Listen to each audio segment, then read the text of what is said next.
Voilà, bonjour à tous, vous êtes bien sur www.tchangu.com, la web TV la culture de l'excellence. Je suis Fabien Dvar Kouswanik, Wabuka Kabakata Kapungwamdeli Minamia Kongunga Ruputu, et je me retrouve en ce moment ici à Bruxelles, où se tient un colloque sur les défis qui attendent les Congolais par rapport bien entendu aux enjeux de 2016.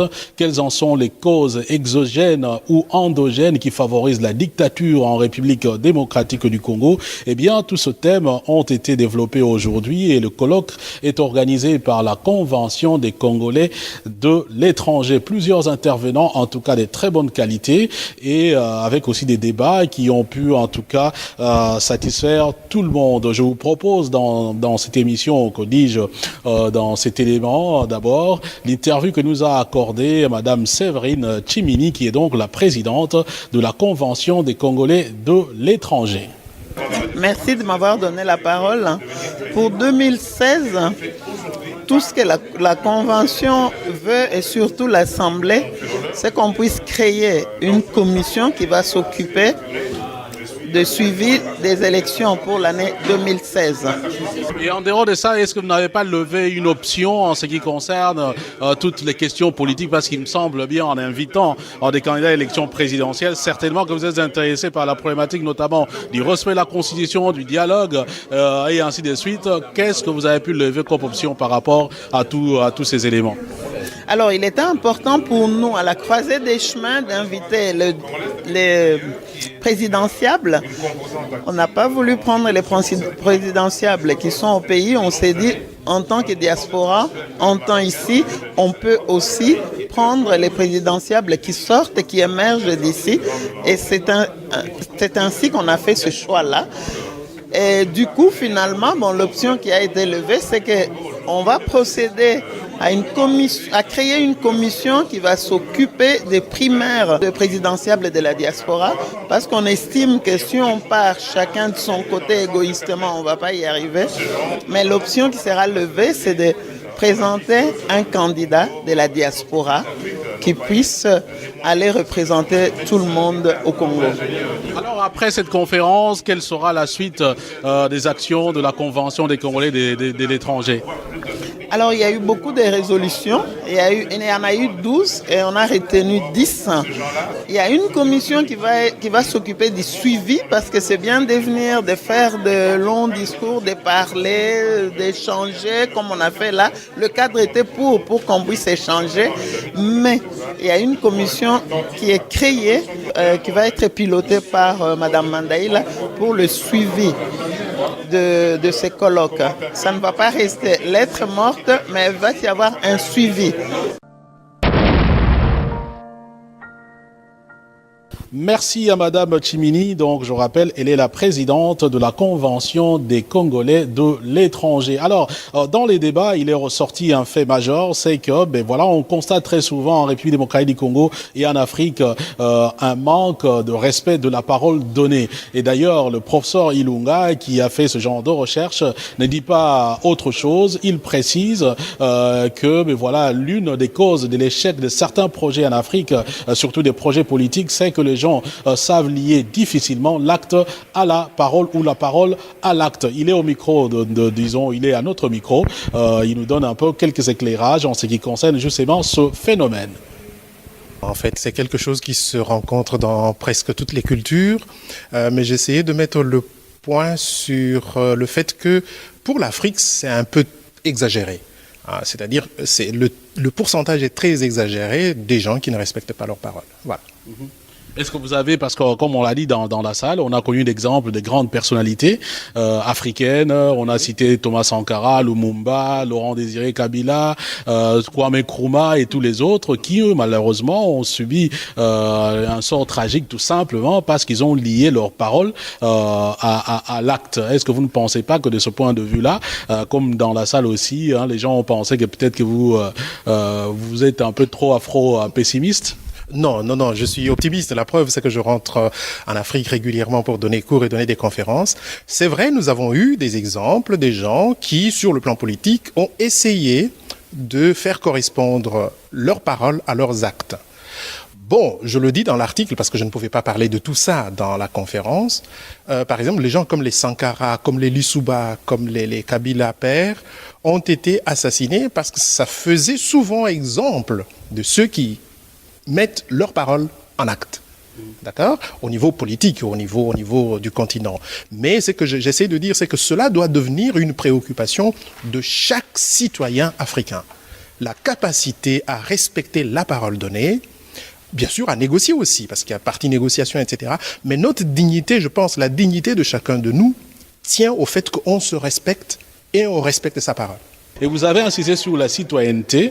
Est-ce que vous pensez que le manque de la citoyenneté en ce qui concerne le Congolais est vraiment la cause principale qui favorise la dictature en République démocratique du Congo ? Bon, je crois que le problème est plus profond. Hein. Donc, le déficit de citoyenneté marque notre pays depuis les origines, depuis les années 60 jusqu'à présent. Au point que maintenant, vous savez qu'il y a au gouvernement un ministère qu'on appelle enseignement primaire, secondaire et initiation à la nouvelle citoyenneté. Si on a pu donner une telle dénomination à un ministère, c'est qu'il y a un problème à résoudre. Donc il y a vraiment un déficit de citoyenneté. Et à tout moment, d'abord déjà, dans tout pays, on parle de patriotisme, de citoyenneté, mais chez nous plus que jamais. Quand on voit les origines de notre État, un État bureaucratique colonial, qui a été passé aux Congolais sans qu'ils soient suffisamment formés. Quand on voit notre nation, un assemblage de peuples issus du morcellement d'anciens empires et royaumes, donc tout cela nécessite constamment un processus d'éducation à la citoyenneté pour qu'il y ait davantage de cohésion, pour que les Congolais aient le sentiment d'appartenance à l'histoire congolaise, qu'ils aient le souci de participer à la construction de cette nation et qu'ils aient vraiment le souci d'être des patriotes, puisque le Congo a besoin de patriotisme pour aller de l'avant.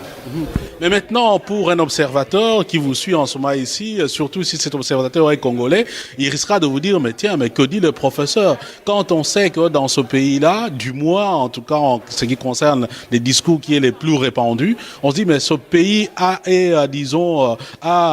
toutes les visées internationales, ce pays risque la balkanisation, mais il y a un élément qui a empêché la balkanisation, c'est justement le patriotisme du Congolais qui tient à l'unité de son pays, qui tient à sa terre. Est-ce que, vu de ce point de vue, comment voulez-vous qu'on vous croie face à ce qui, justement, contredit votre discours de manque de citoyenneté ? Non, on ne va pas dire qu'il y ait manque, non, on dit un déficit. Donc, c'est quand même nuancé. Non, la résistance aux velléités de balkanisation de notre pays, cette résistance a été farouche et réelle. Et je le sais bien, puisque dans les années 99-2000, sous l'égide du président Laurent Désiré Kabila, nous avions organisé une vaste campagne d'éveil patriotique, dont j'étais d'ailleurs le secrétaire rapporteur. Donc, c'était dans un moment clé où le pays s'est mis debout. Mais le patriotisme ne doit pas être seulement une réponse qu'une population vigilante donne à des moments de crise. Le patriotisme ou la citoyenneté doit être une attitude constante. Parce qu'après tout, nous avons quand même nous ne connaissons pas assez notre histoire.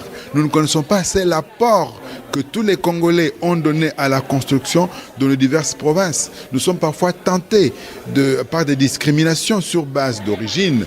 Vous connaissez la logique de originaire, non originaire. Donc, pour toutes ces raisons, le patriotisme ou la citoyenneté doivent être toujours alimentés, doivent être toujours renforcés pour qu'il y ait davantage de cohésion nationale, davantage de sentiment d'unité, davantage de sentiment d'appartenance, davantage d'engagement pour défendre le pays, pour assurer son rayonnement.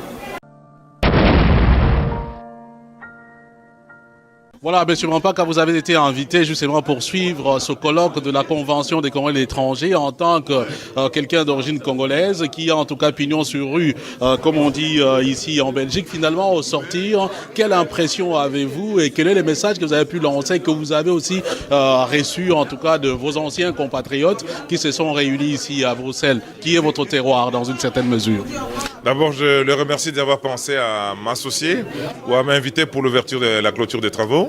Je suis très flatté, très touché et je trouve que c'est quelque chose qui est nécessaire lorsque nous, Congolais de la diaspora, nous inventorions d'abord les compétences qu'il y a à l'étranger et que nous les faisons participer à une réflexion. J'en tire une conclusion. c'est que la diaspora congolaise ne veut plus se laisser usurper sa fonction, son apport, son travail par des gens qui se décrètent être membres de la diaspora parce qu'ils ont séjourné 3 semaines, 4 semaines ici, pour la représenter dans différentes institutions ailleurs, à gauche, à droite. Il y a une élite congolaise qu'il faut inventorier, qu'il faut repérer, qu'il faut appeler autour de négociations diverses dont il faut profiter vraiment de la connaissance et de l'expérience à l'étranger pour mettre tout ça au profit du peuple congolais. Donc je trouve que c'est une démarche qui est positive, que j'ai toujours encouragée. C'est pour cela que je suis présent ici pour dire que beaucoup de pays s'en sont sortis parce qu'ils ont eu la chance d'avoir les membres de la diaspora impliqués dans le développement.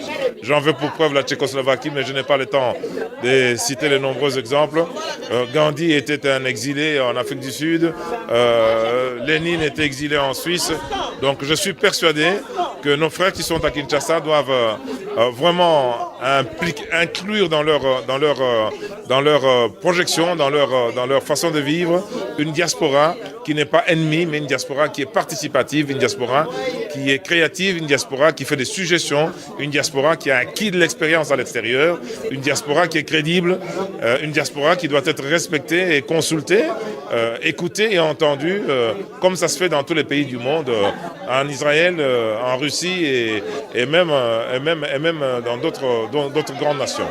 Mais finalement, pour qu'une diaspora soit efficace, il a été démontré qu'il faut qu'elle soit rassurée tant dans les pays d'accueil que dans le pays d'origine. Alors vous êtes du pays d'accueil dans une certaine mesure. Quelles sont les mesures ou les initiatives que vous pourriez justement ou que vous avez vous envisagez par rapport à cette diaspora en ce qui concerne celle qui est en Belgique pour qu'elle se sente rassurée, parce que vous êtes homme politique en tout cas ici en Belgique, pour qu'elle se sente réellement rassurée et que de cette assurance et également de cette stabilité qu'elle puisse faire beaucoup plus également pour son pays d'origine.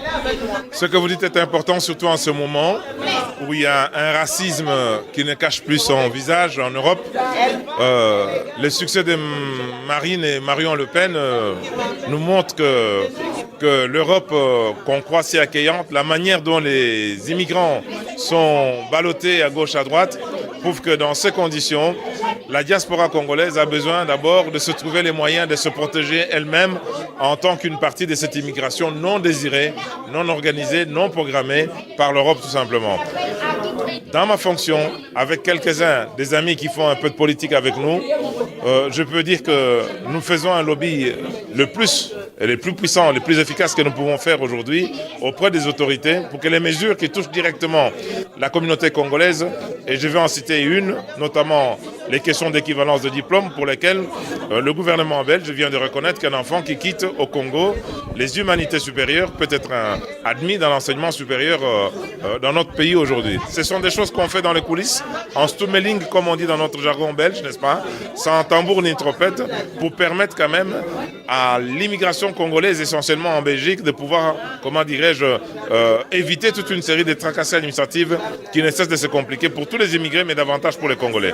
Je pense qu'aujourd'hui, avec les fonctions que nous occupons, moi-même et d'autres, notre premier devoir est celui de se faire l'intermédiaire entre les autorités belges et les autorités congolaises pour que les Congolais qui vivent en Europe et en Belgique puissent être compétitifs comme tous les autres immigrés et qu'ils soient utiles à leur pays d'origine. Il y a toute une série de mesures, je ne sais pas tous les évoquer ici. L'accès aux subsides, les questions de logement, les questions de séjour, des régularisations, tout ce qui intervient dans la vie quotidienne, la lutte contre les préjugés, l'accès à l'emploi. Dans ma fonction d'échevin, je crois que ce sont des choses que j'avais mis en priorité et dans ma fonction de sénateur, je reste attentif par rapport aux lois qui sont votées, qui puissent compliquer la vie des Congolais davantage. Je crois que sur ce point-là, je ne peux pas dire que je suis satisfait de mon travail, mais j'ai un bilan qu'un jour j'aimerais discuter avec vous, Fabien, comme nous l'avions fait jadis. Je vous remercie, M. Mampaga.